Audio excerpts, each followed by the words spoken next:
Ketombe, oh ketombe, Dokter Vito.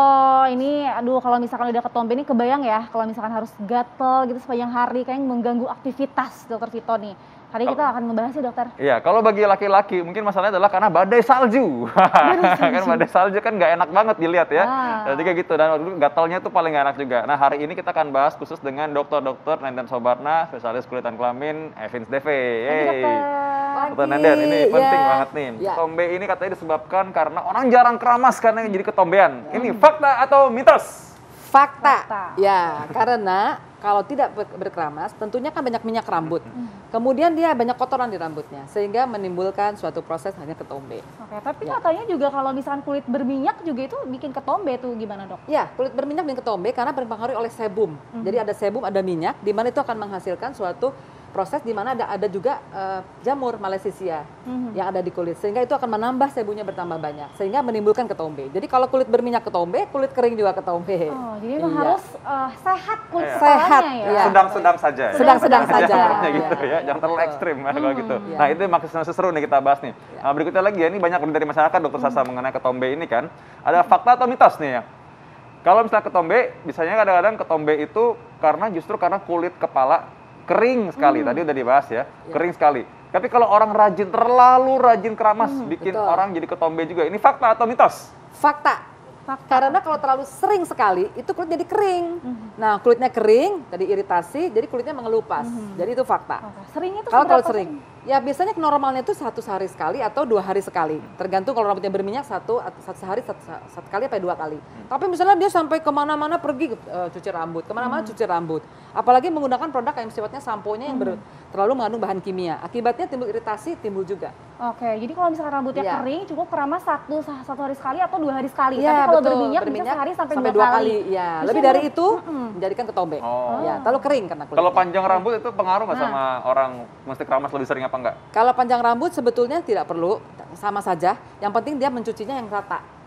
Ya, mencucinya tuh yang baik gitu. Yang penting dia mencuci dari mulai ujung rambut sampai ke ujung paling bawah. Itu seperti itu. Baik. Terus juga menggunakan sampo yang tepat. Sampo yang tepat itu juga penting ya dokter ya. Juga dokter katanya nih ketombe ini disebabkan karena jamur, jadi bisa menular ke orang lain. Ini fakta atau mitos dok? Nah itu mitos. Kalau menularnya mitos, tapi penyebabnya jamur betul. Namanya Malassezia. Itu jamur yang ada normal di setiap orang ada.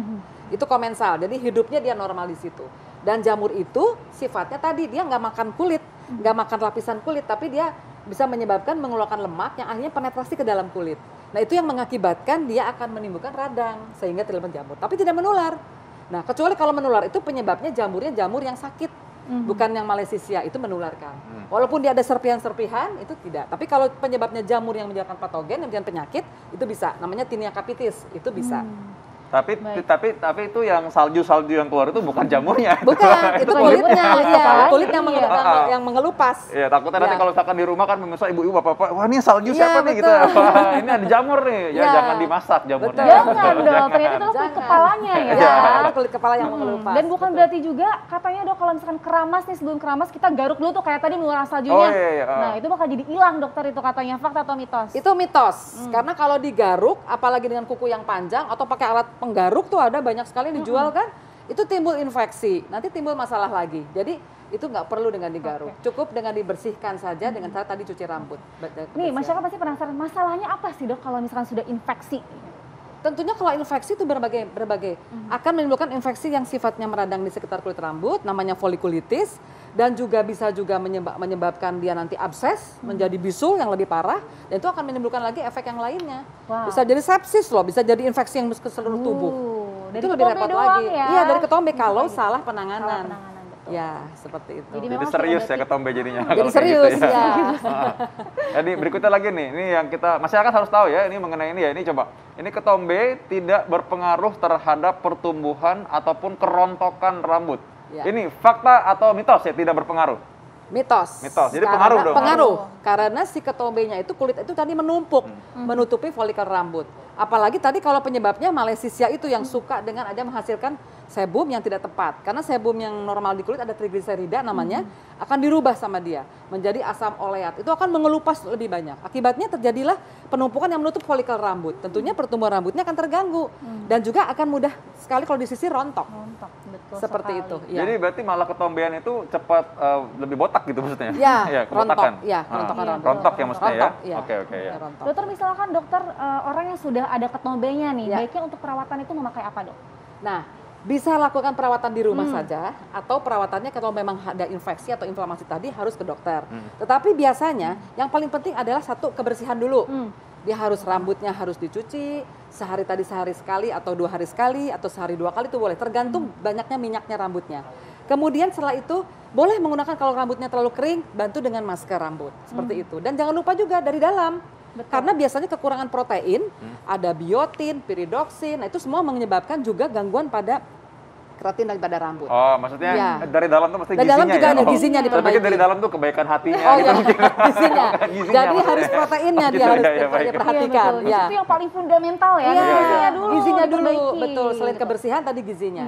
Dan biasanya produk-produk yang digunakan di rumah ya seperti ini bisa digunakan. Nah, coba-coba. Nah. Boleh nggak kita Ya. lihat nih dokter? Nih, Ini apa dokter, aja nih. nih? Ada Ini kan ada lidah buaya. Hmm. Nah, lidah buaya ini bisa mengurangi untuk anti inflamasi, untuk meradang, dan juga dia bisa bantu melembabkan kalau yang kering. Jadi ini kalau jenisnya yang kering. Ya. Jenis yang kering ya digosokkan saja ke kulit kepalanya sambil dimasas.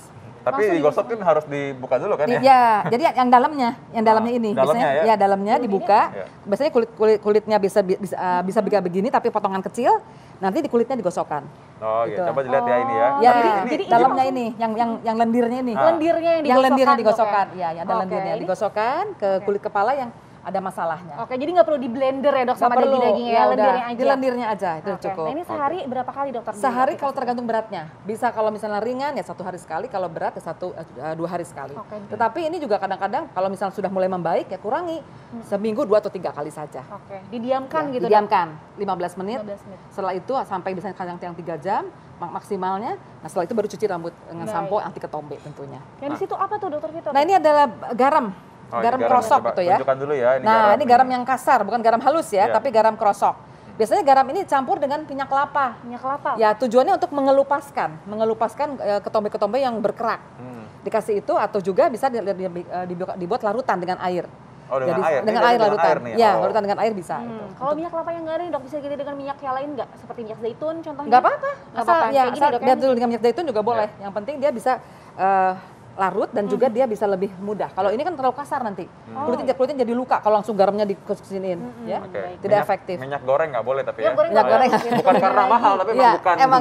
Itu bukan caranya ya. Iya. Oke. Baik, yang berikutnya Nah, apa kalau nih? ini baking soda nih. Wah. Baking soda ini bisa dicampur dengan cuka apel. Tujuannya untuk tadi jamurnya. Biasanya dilarutkan sampai jumlahnya kurang lebih 10 mili. Udah gitu ini jadinya kayak cairan juga. misalnya Cairan kayak juga. Dikeramasin gitu. Ya, dioleskan dulu. Dioles aja. Ke kulit kepala ya. Oleskan dulu, diamkan baru dicuci rambutnya. Oh, berapa kali boleh dipakai nih? Seminggu 2 sampai 3 kali. Oh, seminggu 3 kali Ya. aja. Oh, aman-aman. Karena Oke, cuka ya. apel takutnya iritasi kalau terlalu sering. Iya. Nah, iya. perbandingannya, Dok, karena tadi iritasi ya cuka apel ya. Perbandingannya dengan Pokoknya baking ini soda 10 mili, ini kurang 1 sendok teh. Oh, 10 ml dengan 1 sendok teh Ya, sudah dicampur. campurkan. Ya, seperti itu. Baik, wow. Nah, kalau ini ada tea tree oil. Kalau ini langsung aja diolesin, jadi lebih mudah. Dioleskan aja ke bagian kulit kepala yang ada keraknya, seperti Iya. itu. Ya. Iya. Nah, ini kalau ini minyak zaitun bisa dicampurkan tadi dengan garam atau langsung digunakan untuk sambil dimasas tapinya ya tentunya. Jadi sambil dioleskan, sambil sedikit dipijat dengan halus. Ya. Jangan terlalu kasar. Jadi bisa lakukan di rumah, Dokter Vito, ternyata ya, Ya. pakai bahan-bahan ini ya. Iya betul. Tapi tetap kalau misalnya makin parah atau menjadi iritasi ya harus berobat ke dokter, akan Iya. diberikan tambahan. Ya, karena mungkin tadi kan ada juga penyakit-penyakit yang lain yang Ya, serius-serius tadi itu ya betul. tadi ya. Seperti Oke. ada eksim ketombe atau dermatitis seborrheic misalnya, Ya. atau ada penyakit yang mengelupas itu namanya psoriasis, Ya. atau ada jamur yang menyebabkan itu, yang menyebabkan tambah parah penyakitnya, itu tentunya harus diobati. Harus konsultasi Ya, ya. harus Baik. konsultasi. Konten kita selanjutnya, Dokter Vito, ini berhubungan dengan apa tadi, Dokter Vito? Soalnya Penggunaan selanjutnya ini, produk. Nah. Alat-alat perawatan rambut kan sekarang kan banyak yang mungkin tadi Ya. ya mungkin pakai hair dryer, mungkin pakai apa ya. Ya. Nah, apakah memang alat perawatan rambut ini itu bisa menyebabkan masalah ketombe? Ini fakta atau mitos? Tapi jangan jawab dulu, Nah. kita akan kembali sesaat lagi. Oke.